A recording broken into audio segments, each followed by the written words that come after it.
C'est quoi une hallucination? Avez-vous un problème dans la compréhension des hallucinations? Ou avez-vous un problème du côté typage?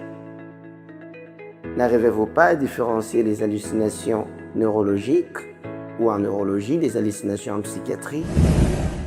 Avez-vous un problème dans la différence des deux grands syndromes qui les caractérisent, notamment les syndromes d'automatisme mental et les syndromes d'influence?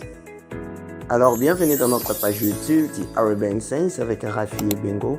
Dans cette vidéo, nous allons voir plus que ça.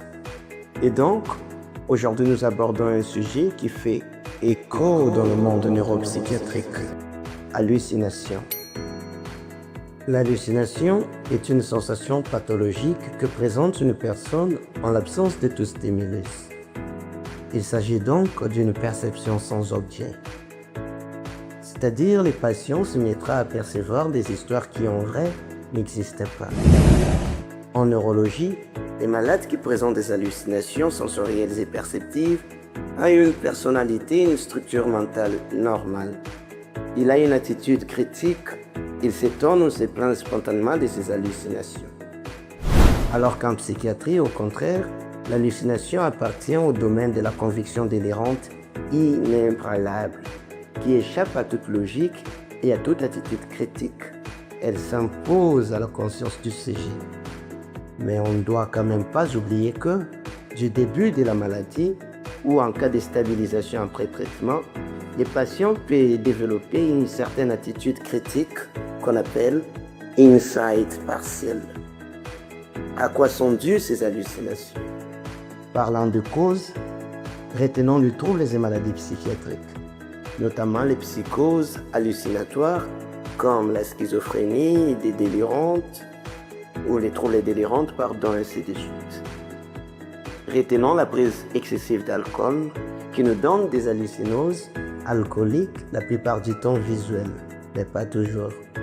Retenons les affections neurologiques comme l'épilepsie, l'encéphalite, la maladie de Parkinson, l'Alzheimer, ainsi de suite. Encore un point important, quand les hallucinations sont critiquées, rectifiables et considérées comme des phénomènes parasites par les sujets, on utilise beaucoup plus les termes hallucinose. Et donc, nous comprenons que en neurologie, il s'agit beaucoup plus d'hallucinose que d'hallucination comme en psychiatrie. Pour répondre à la question de savoir combien de types d'hallucinations nous avons, retenez qu'il existe deux grands types d'hallucinations. Des hallucinations qui sont rendues possibles au travers des organes des sens, qu'on appelle les hallucinations extra-psychiques ou sensorielles ou encore psychosensorielles. Et les hallucinations qui proviennent de voies intérieures, qu'on appelle hallucinations intrapsychiques, qu'on retrouve d'ailleurs beaucoup plus dans la schizophrénie. Commençons par les hallucinations extrapsychiques. Et prenons les hallucinations qui passent par la vue, les hallucinations visuelles. Il s'agit ici des visions qui peuvent être élémentaires ou complexes. Élémentaires comme des vagues lumières et beaucoup plus en neurologie, et complexes, c'est-à-dire des panoramas animés qu'on retrouve beaucoup plus en psychiatrie et qui s'accompagnent d'euphorie, d'exaltation comme dans les délires mystiques et extatiques ou des passions comme dans les délires érotiques ou érotomaniaques. Et les patients pourraient peut-être vous dire « Je suis mal à l'aise, je ne peux pas rester ici. Il y a les militaires partout, partout dans l'hôpital il y a les militaires. Même ici, dans la salle il y a les militaires, je dois vite sortir. » Alors prenons les hallucinations acoustiques ou auditives. Mais ici, il faudrait d'abord différencier ça et ça. N'oublie pas de t'abonner à la chaîne. Les premiers, il s'agit d'un bruit. Et on parle d'hallucination auditive. Alors que les seconds, il s'agit d'une phrase, on parle d'hallucination acoustico-verbale. Ici, les malades entendent de voix bien localisées, bien timbrées. Les patients ne parlera peut-être pas spontanément de ces voix, et c'est souvent son comportement qui va alerter. Vous allez remarquer qu'il tient des conversations en aparté une attitude d'écoute, une distractibilité pendant une conversation. Et par demande, il pourrait peut-être vous dire « J'en ai marre, on m'insulte de partout, dans la rue, même dans la chambre, on m'insulte, dans la douche, on m'insulte, mes voisins m'insultent chaque jour. » Prenons les hallucinations qui touchent les goûts. Les patients ont une modification du goût des aliments. Il vous dira par exemple « Mon café a un goût du sang, je ne les prendrai plus. » Prenons les hallucinations qui passent par l'odorat. On parle des hallucinations olfactives, qui portent le plus souvent sur de mauvaises odeurs qui proviennent soit du patient lui-même ou de l'environnement. Il vous dira par exemple « Docteur, il y a l'odeur des cadavres dans cette pièce. Oui, il faut mettre du parfum, je n'arrive plus à respirer. » Prenons les hallucinations qui passent par les sens des touchés superficiels. On parle des hallucinations tactiles.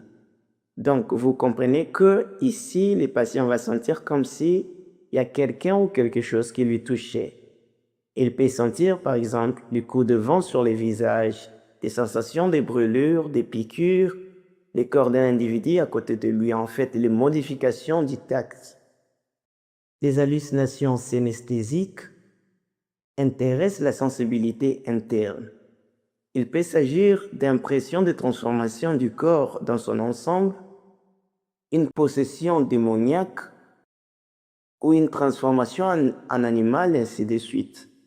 Le patient vous dira par exemple « On me tire les intestins, c'est insupportable. » Mais il existe aussi une hallucination qu'on appelle kinesthétique. Là, les patients ont des sensations de mouvement passif, parfois actif, comme s'il était téléguidé sans participation de sa volonté. Il vous dira par exemple « Ma main bouge toute seule, je ne la contrôle plus. Ma main bouge toute seule. » De manière simplifiée, il faut noter que dans les syndromes d'automatisme mental, on a les hallucinations acoustico-verbales qui ne sont que intrapsychiques, mais qui devinent, commentent ou font écho aux pensées du patient. C'est-à-dire les patients vont écouter de voix intérieures qui vont deviner, commenter ou faire écho à ses pensées. Alors que dans les syndromes d'influence, on a soit les hallucinations acoustico-verbales intrapsychiques ou extrapsychiques, mais qui donnent des ordres ou commandent les patients. Et les patients diront que tout ce qu'il fait est commandé par des personnes ou des voix intérieures, soit extérieures. Et avec ça, je crois que les hallucinations ne pourront plus jamais vous échapper. Ils vous obéiront à jamais. Et alors, merci de nous avoir suivis. Merci de vous abonner si vous êtes nouveau, de liker, de partager et de nous dire en commentaire ce que vous en pensez. Merci et bonne suite de temps.